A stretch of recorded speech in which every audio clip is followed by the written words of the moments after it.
नमस्कार।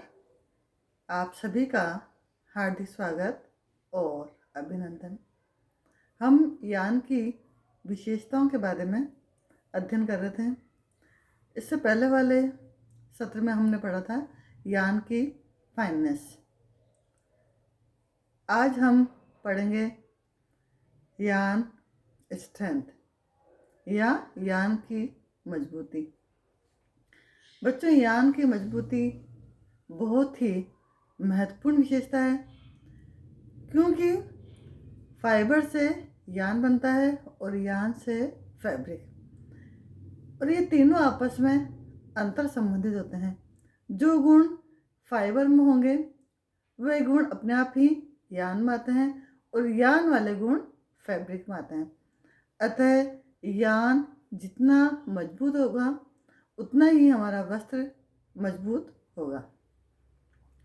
यान के कई सारे उपयोग हैं, ये यूज हैं, जैसे उपभोक्ता के लिए, मिलिट्री पर्पज से, औद्योगिक पर्पज से।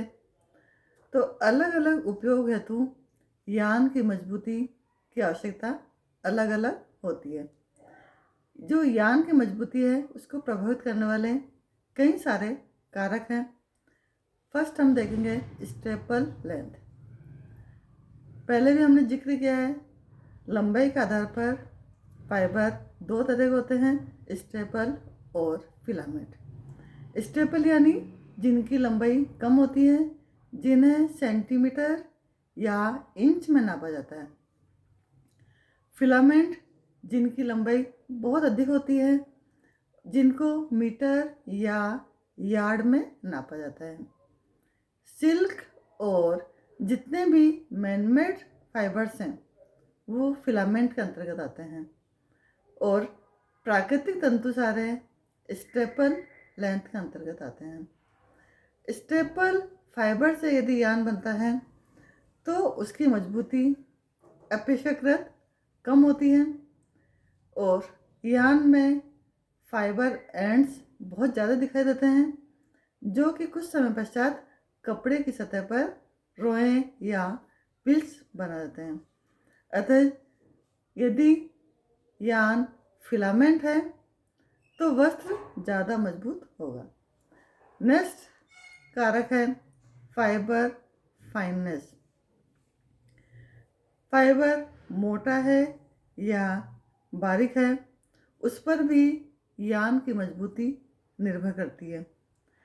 फाइबर जितना ज़्यादा फाइन होता है, यान नंबर उतना ही अधिक होता है और वो यान मजबूत होगा।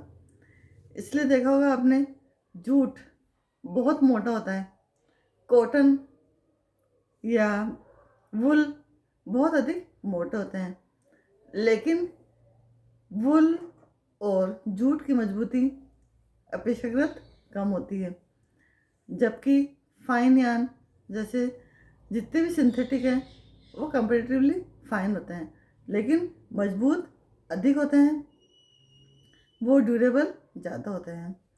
Fibre strength. फाइबर की स्ट्रेंथ जितनी ज़्यादा होगी, नेचुरल है, यान उतना ही अधिक मजबूत होगा, क्योंकि फाइबर से ही यान बन रहा है। इसलिए फाइबर में जो जो क्वालिटी है वो यान में निश्चित रूप से समावेशित होगी। नेक्स्ट है ट्विस्ट।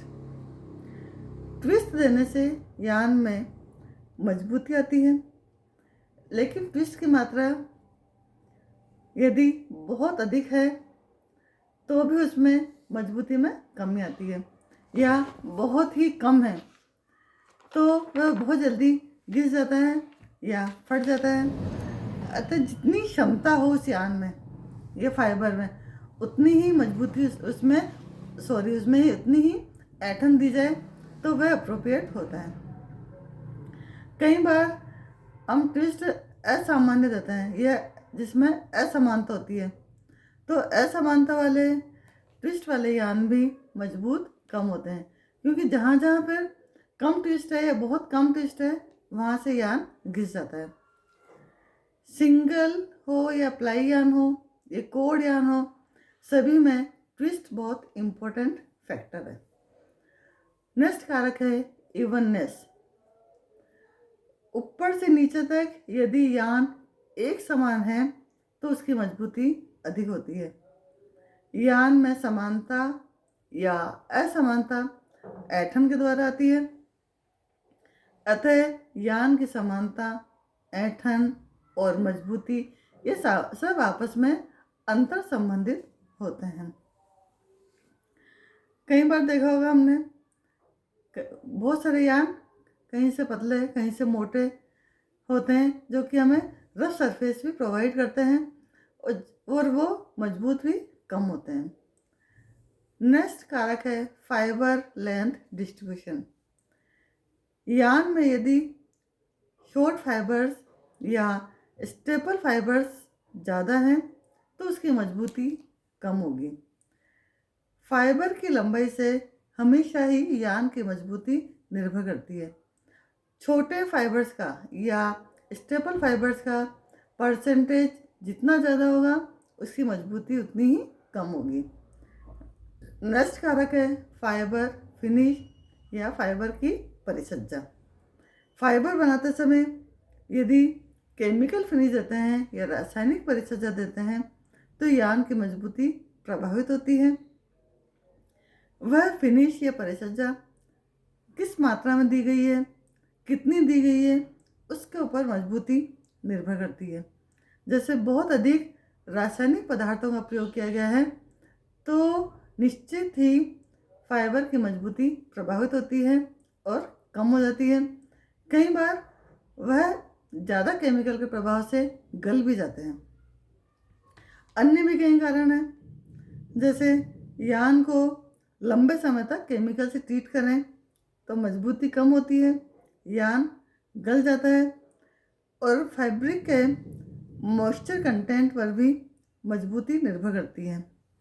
जैसे कॉटन का फाइबर मॉइस्चर को लेने पर मजबूती उसमें 20% तक बढ़ जाती है, जबकि वूल और सिल्क मॉइस्चर यदि लें तो उनकी मजबूती में कमी आती है। तो ये डिपेंड करता है हमारे पास कौन सी प्रकृति का फाइबर है, उस आधार पर मॉइस्चर से इसकी मजबूती प्रभावित होती है।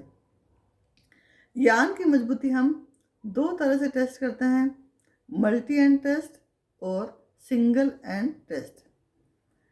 मल्टी एंड टेस्ट स्पन यान हेतु काम में लिया जाता है और सिंगल एंड टेस्ट फिलामेंट यान के लिए यूज़ करते हैं। यान की जो स्ट्रेंथ चेक करने की मशीन है वो भी दो तरह की होती है, पेंडुलम टाइप और इंक्लाइंड टाइप। इस तरह से मजबूती बहुत ही इम्पोर्टेंट फैक्टर है जो कि पूरी तरह से फाइबर के ऊपर डिपेंड करता है। धन्यवाद।